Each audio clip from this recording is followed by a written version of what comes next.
观众朋友，大家好，欢迎收看天津卫视大型情感节目《爱情保卫战》。那看看我们今天这两对情侣啊，他们遇到了什么样的问题？来，请出今天的两组嘉宾。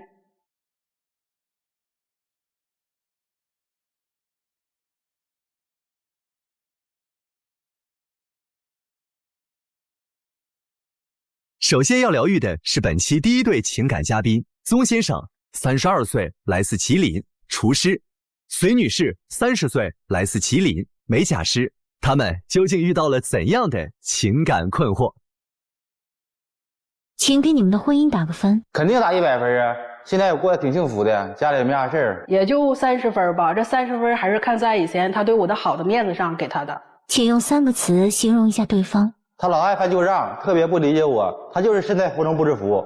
太大男子主义了，干什么都磨磨唧唧的，现在就是得到手了不珍惜了。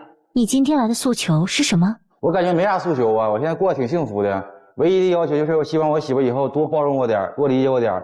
两个人过日子嘛，多少得有一个多牺牲点的。我忍了快6年了，我现在不想再忍他了，我现在就想知道他为什么婚前和婚后变化这么大。这差距太大了，对，这次怎么这么大的不一样的对婚姻的感受呢？因为我已经忍了他6年了，因为他那个太大男子主义了，干什么他都要管着。我平时就是出去跟那个朋友吃个饭啥的，都得那个跟着。我不让他去呢，他就不让我去。我先跟你去吃饭啥，给你买个单啥的，多好啊！哦，还买单？对呀。关键不是那么回事老师，因为他到那块之后，他就变味儿了。跟我朋友说，我在家什么都不干，做那个家务啥的都不会。我这么说不对吗？在家你啥也不干，完了头我干多好啊，也不用你干。不是说我不干呢，他是不让我碰啊。他干活我不放心呢，洗个衣服啥的了，洗完了晾不好，晾都那东倒西歪的都。这个丈夫真的有点吹毛求疵了。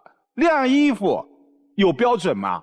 我现在晾整整齐齐，瞅着好看吗？心情也好。给谁看啊？我放东西都是，比如说衣服正面都得放正面，衣服挂钩都得冲一面，必须得整齐。它必须冲一面，而且叠的衣服必须整齐，完了摞在一起也是整齐的。你放鞋呢？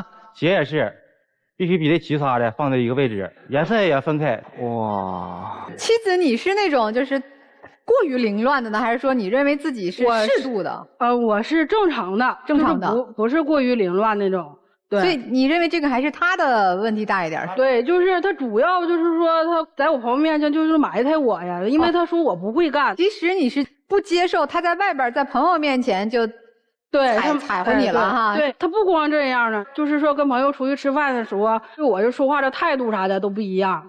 他平时吧就是比较那个喜欢那个喝酒，怕他喝多了，然后在家的时候我说可以少喝点，就别喝多了。他呢到那块的时候，然后就非常让我感觉到没有面子，你知道，下不来台。他当朋友面直接就跟我说，我用得着你管？那我说的也没毛病，你说朋友在一起，男人在外面喝酒嘛，不得有点面子吗？哎，他结婚以前会比较在意你的面子吗？结婚以前的话，就是对我就是说百依百顺的那种。从来不会对我说那么大声说话发脾气啥之类的。以前如果在饭桌上说亲爱的你少喝点酒，他会立马不喝的啊，就不喝了还对。那时候处对象嘛，不得好好表现嘛。那时候随着年龄变化，人是有变化的，结完婚后各方面还有压力啥的，人绝对得变呢。这个要说变，这个也没毛病，人都在变，但是咱不能越变越好吗？就非得越变越都不开心了吗？我现在变得挺好的，没啥毛病啊。当着朋友面嘛，然后呢，我也不能和他那个吵架嘛，因为毕竟吵架的话会让人笑话。然后呢，回家的时候我俩都大吵一架。我说你当着那么多人的面子，说你让我下不来台，然后他就说我怎么说话了？我怎么让你下不台了？我用着你管吗？就是说在朋友的面前也是这么说话，就是说啊，咱家就是谁当家谁说算，你不知道吗？都这种口气，就是当着朋友面没给你面子，回家继续还得跟你吵。对，也没哄你。对，然后呢，就是我自己就消化了，知道到第2天人像没事人一样，我自己生一宿气。那他经常喝酒吗？经常，他基本上都是那个3、5天的话就会喝一回。有点奇怪，你是做厨师的吧？对。厨师这么喝酒真很少。厨师虽然做饕餮大餐给别人吃，但自己这么喝还真很少。因为工作一天生活压力大嘛，完喝点酒解乏嘛呢。他喝完酒一般都几点回来呀？一般的话都是在那个12点了。那他婚前跟婚后这方面的差别大吗？差别特别大呀。婚前的时候，他的朋友哈，然后呢开的那个烧烤店了，然后呢开业嘛，我们去了，然后他朋友就跟我说跟你俩就是处上对象之后，酒都不喝了。现在他说这咋你管得这么严呢？说管得这么好呢？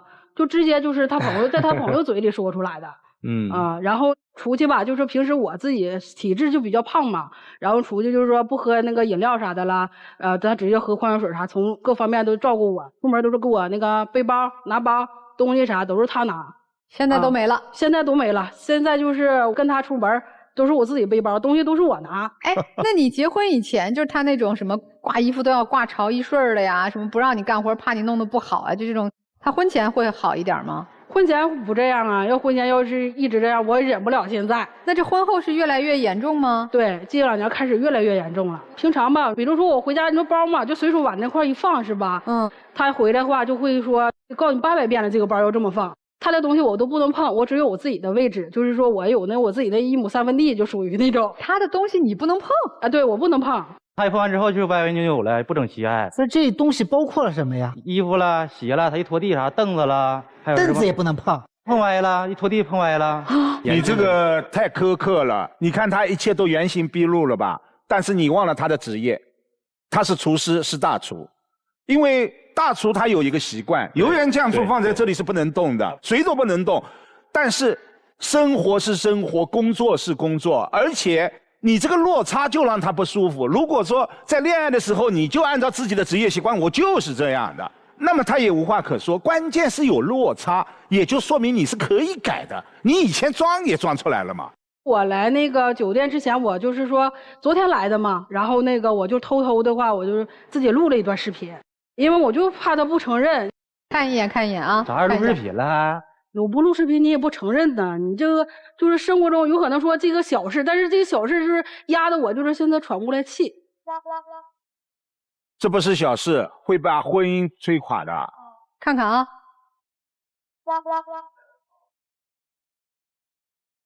因为我那个衣服刚洗完，我挂在那块了，然后还没有干净，弄湿了嘛。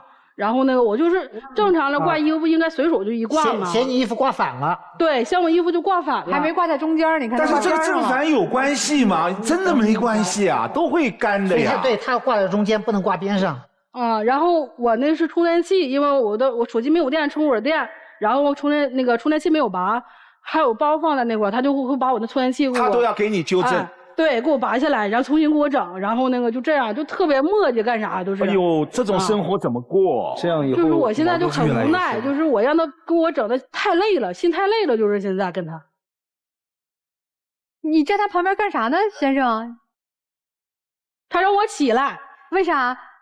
坐姿不对，而且坐在那个床套上，然后你看，就是你看我重新再整一下子，我跟他说了一会儿不还是坐这块，我说你整它干嘛？如果说你真的体谅一点你的妻子，即便你自己愿意这么做，那也等她不在的时候。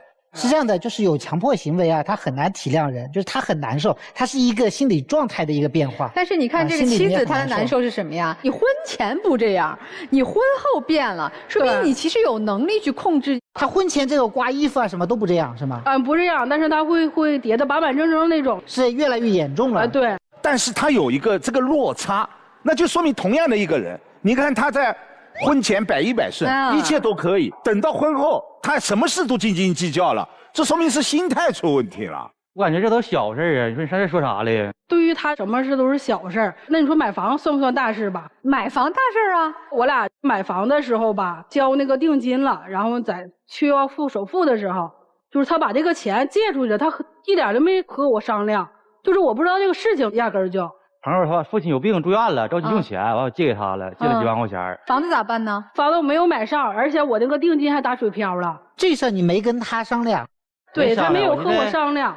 我借出之后我再倒点，我没寻这么急呀。完中介催说那啥，说2天就得交。我那时间长点，10天半个月我能倒回来呀。这事儿算是你做错了吗，先生？我感觉没做错，因为我朋友以前也借过我钱呢。这都没错。对呀，你完全错了呀！这个钱是你们夫妻共有的呀，他有知情权，也有决策权的呀。还没结婚呢，钱还是我。那领证啊，领证虽然没就算有结婚，婚但这笔钱是有去处的，你们是商量好的有去处的，对不对？对呀你们是共同做了一个决策，这笔钱是要投入到这个决策里面。现在你要临时挪用，你是不是应该跟他商量？这点小钱我感觉也不是没有事儿啊。他没有和我商量。最后不是没买成吗？那房子啊？对呀、后来看又买个别的。这他的逻辑自己很自洽，我都是对的。但是对啊你要知道，你这个事儿做完之后，妻子的反应，如果说啊，你提前跟他商量了，他说那咱就应该仗义点儿，咱房子不重要，朋友家生病了这重要，那对没毛病。事后我跟他说了，那你事后说算啥呀？我感觉事前说不也得啥也得借吗？事后说不一样吗？一个道理，我感觉不一样。事前事后完全两种性质。你刚才说你们家几万块钱是小钱，我请问妻子，你们家什么是大钱？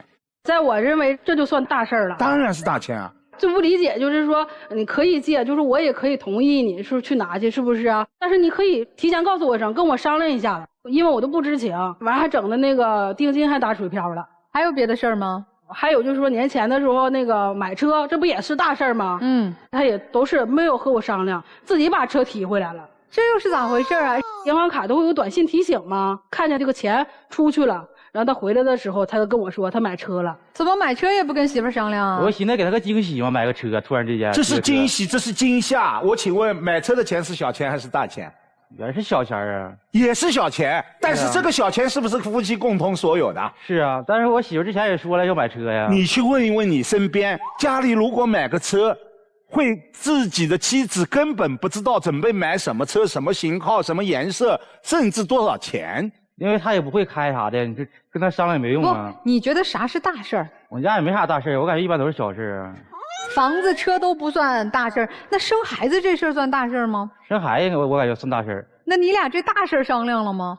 你们结婚几年了？6年是吧？结婚6年了。有孩子吗？没有，没有。因为我现在不敢要小孩，因为就是他这种状态吧，就是我感觉我跟他俩生活这种心太累了。如果是说我打算要小孩的话，我当时我就感觉我自己就得疯。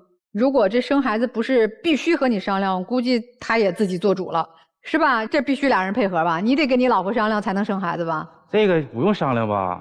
生孩子也不用商量，也不用商量。那我请问，婚姻是大事还是小事？婚姻应该我感觉是属于大事了。但是你这么多小事，现在这件大事要没了呀。基本上我感觉都不算大事。不，那这生孩子你们商量过吗？谈过吗？以前唠过，提过，说过。然后我都是说我是再晚2年看看吧。现在变化太大了。结婚之前吧，他对我就是说特别的好照顾。现在就是我什么都管不了他，而且他得管着我，不管干啥他都得管着。那人家不愿意生怎么办？这是我说了算的，主要是这事儿你说了算。对呀，嫁给我了就得听我的呀。那你要生的时候他必须配合吗？嫁给我了就听我的。那人家不配合，我不愿意生，那怎么办？生育权可是女性的权利啊，人家要不愿意生怎么办？再商量哄呗。哎，我想问一下，就是当你们俩意见不一致的时候，他有没有过什么过激行为啊？他就告诉我，你别跟我说话了。就是他其实也没有跟你争吵或怎么样的，是吧？当时就是他那种反应，就是说你爱说啥，我也不勒个你，就是说你别跟我说话了。女生今天的诉求是什么呀？你这都打30分了，离及格都相去甚远。我今天就是说到这块，我就是为了让他知道事情的严重性。你先说说严重性。我就现在我就是不想和他过了，因为我现在特别压抑，整得我就喘不过来气来。媳妇儿不想跟你过了，这算大事儿不？这算大事儿。算大事儿，咋办呢？但我没啥毛病啊。说了这么多，你还没有听明白你自己哪有毛病啊？他哪儿受不了你吗？我感觉这都正常啊，居家过日子两口子不都这样吗？谁家没有小毛病啊？哎呀，那问问咱这对儿，你们有什么建议啊？这先生觉得自己没毛病啊，这怎么媳妇儿说受不了的都不想过了呢？我觉得吧，这男士确实大男子主义，这点我也有。他吧应该为这个媳妇儿应该改变一些，包括独断专行，这个是最大的弊病。应该什么事儿跟媳妇儿商量一下。我挺同情他媳妇儿的，我也是这种感觉。我们俩生活当中，他就是大男子主义也是这样的。但是大男子主义有如此的无与伦比比他还好点，好一点，对吧？对对。那听听老师们的意见吧，文老师。离婚。我真的是没有办法跟他沟通。你改变不了他，这个没有办法。你跟他说任何东西，他觉得他很自洽，他的逻辑高度自洽，他只知道我要什么，我要什么，他不会管你要什么。还有一个就是现在女生是30岁嘛，这个再继续下去，整个的内分泌会失调的。我觉得如果你要跟一个人在一起，你要爱一个人，你先要自损、自我消耗，然后你要摧毁你的健康，你要摧毁你的身心。所以我建议你还是自己先快乐了。你在人间走一回不容易。先生，你是从小就这样吗？不的。什么时候开始啊？20左右岁啊。20多岁的时候发生什么？没发生什么，就干厨师吗？10多岁学厨师，20多岁就开始炒菜，正八经厨师。啊，就是从干厨师开始的是吧？对，是这样的，就是首先第一个就是你的强迫行为看得出来还是比较严重啊，而且已经部分的影响到生活。第二方面，我觉得你的整个自制力发生了一些问题，就好像我们认为很大的事儿，但你总觉得没事儿啊，或者说我觉得是小事儿呀，你永远都陷在那个我认为它是个小事儿，然后你是不去看别人的感受的，也就是说你对于你妻子的感受你是没有感知力的。我觉得这件事儿也是需要重点关注的。丈夫，你得理解一件事儿，就夫妻两个人是共同支撑着过生活。那么妻子作为你生活里面最重要的一个伴侣，她的高兴与否其实对于你们家庭是息息相关的。也就是说，你对于你妻子的这个情绪是负有责任的。商量是为了能够抚慰和宣泄掉你妻子的情绪。如果事先不商量你去做了这个事儿，不管做的是好还是坏，她的情绪可能都是你不能控制的。以后有什么事儿，不管你认为是大事小事，不管你能不能感受到你妻子会高兴还是不高兴，你不用管，反正你都商量。之后爸爸告诉他不也行吗？不行，不行，你后面告诉他，他就不开心了；你前面告诉他，就可以拆掉他那个不开心。可以考虑考虑。可以考虑是吧？那得慢慢改呀，这习惯了，现在都是已经。那你能不能尽可能的在做决策之前，先想一想？这个事儿我应该告诉妻子，你先想一下。行。然后呢，作为妻子，你丈夫身上他确实是有一些问题，这个问题需要他人的帮助。然后呢，一点点给他调整。你还愿不愿意给他一些时间？如果你愿意的话，我建议你给自己设一条底线，比如说1年或者1年半，我陪着你，支撑着你，我们去解决这个问题。他的问题不需要什么天翻地覆的解决，他只要稍微有那么一点点的感知能力就行了。他只要对于你的情绪有一些共情能力就可以了。衣服正面反面是小事儿，挂不挂中间，颜色分不分都是小事儿。唯一的大事就是他现在对于你完全没有共情能力。只要他能够略微的矫正和自知了，我觉得你们未来生活还是能过下去。如果在这1年或1年半的时间内，他拒绝了去矫正，那我也觉得干脆离婚得了。所以陆琪老师其实把你们现在这个婚姻生活的状态和未来的发展趋势都解析得非常清晰了啊，这个剩下就需要你们自己去思考了啊。两位跳过说先生现在这种共情能力差啊，我觉得这不是一天形成。他也说了，我小时候也不这样，现在越来越严重，我觉得是婚姻之后愈发的明显。为什么会这样啊？我觉得他在婚姻生活中其实是他有了一种特别安全的感觉，他对你们的婚姻其实没有了敬畏心了，其实挺可怕的。就是我们无论在任何一个阶段对婚姻始终要敬畏，敬畏的原因很简单，我们是2个独立的个体，没有血缘关系，是因为爱而在一起的。如果这份爱的链接、彼此尊重、共情的能力没有了，俩陌生人啊，是不是先生？是。你怎么今天就让妻子如此之不愉快，你却没有认知呢？你太放纵自己的感受了。你真的是说就是那种我老爷们儿我想怎么样就怎么样，你太自私了。你在自私的这个感受当中觉得特别的舒服，就变得越来越自私，越来越不尊重婚姻实质的这些模式，越来越没有敬畏心，变成你今天就是一个认知能力差、共情能力差，让我们觉得不可思议的人。怎么才能让一个女人愿意和我共风雨、共生活呢？怎么？你告诉我，怎么才能让她特别开心的说：“哎，老公，咱生孩子啊！”开开心心说：“老公，咱们这样那样都听你的。”你不得让她开心，让她觉得你很爱她，她跟你在一起有前途、有未来、会幸福，她才愿意跟你生孩子，跟你好好过，对不对？对。你没给到啊。我感觉给到了。他感觉没感到，他就是没有感受到，你就没有给到。你再不改，就像他说的，后果很严重。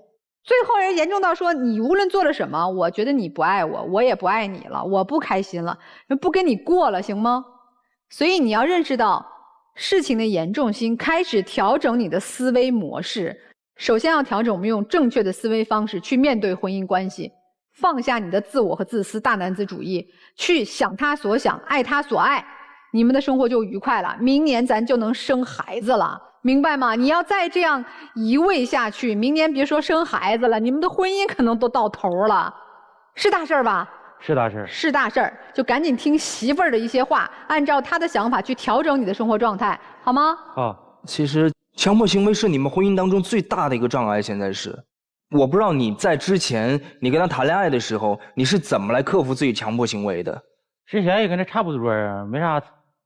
就是比如说这个衣服在他面前的时候想摆的时候怎么克制的？之前不克制也这样，基本上啊。他就是没有这个认知，他就不认为他自己、OK， 好，那你就接下来就让他顺其自然。比如说他衣服就放在那儿了，就像刚刚不工整的，你把它不摆到中间。就比如说你想要挪这件衣服的时候，你延缓15分钟再去做，15分钟好，我给它做过去了。下次我延缓20分钟，下次30分钟，你试它会有改变吗？这一点一定受用于你。你尝试一下，你把这个行为更替掉之后，你们会幸福。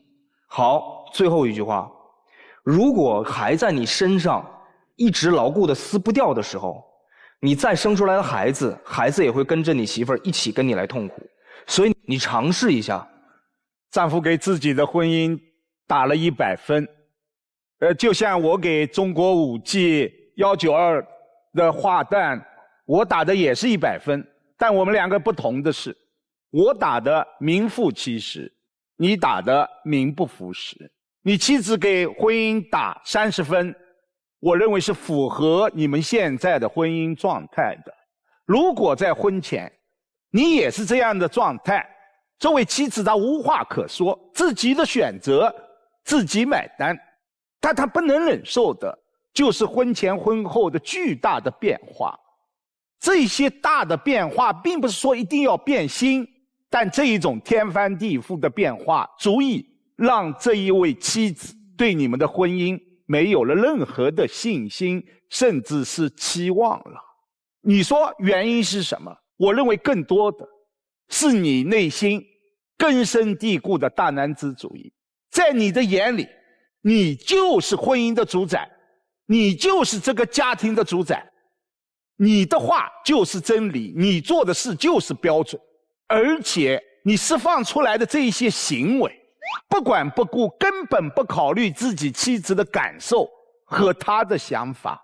你认为这个家就是你的，就像你刚才说的，嫁给我了，我的老婆当然我说了算。刚才他罗列了任何的事情都是小事，但是他内心知道婚姻是大事。如果这一件大事他要改变了，我想可能会倒逼他的改变。所以我想今天可能妻子要做一个决断，因为冰冻三尺非一日之寒，我们要去化解这样的冰冻也并非一日之功，是需要用强力的。这种强力可能就是你们婚姻的改变。我觉得丈夫也一直在思考啊，其实他还是爱这个家，爱自己的妻子的，但可能方式或者是思维的模式出了一些问题，需要调整啊，也不是就真的严重到咱过不下去了。但我也觉得妻子还是也要去思考一下，你作为他的伴侣，应该帮助丈夫，帮助你们这个婚姻做一些什么样的调整啊，好不好？好，咱先看看第一对夫妻他们的选择啊，来，请开门。来喽，手牵着手，你看手拉着手出来了，好，来，好。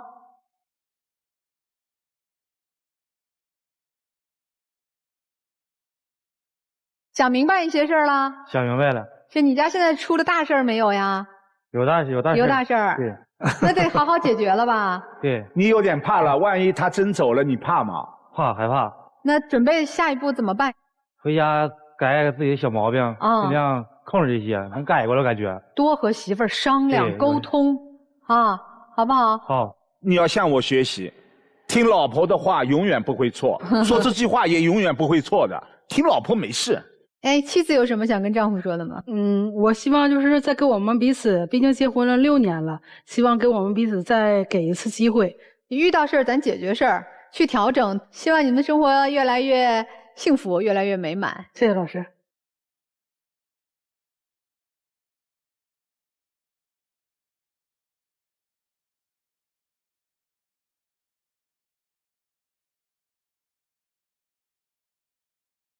再见啊！再见，再见，各位老师。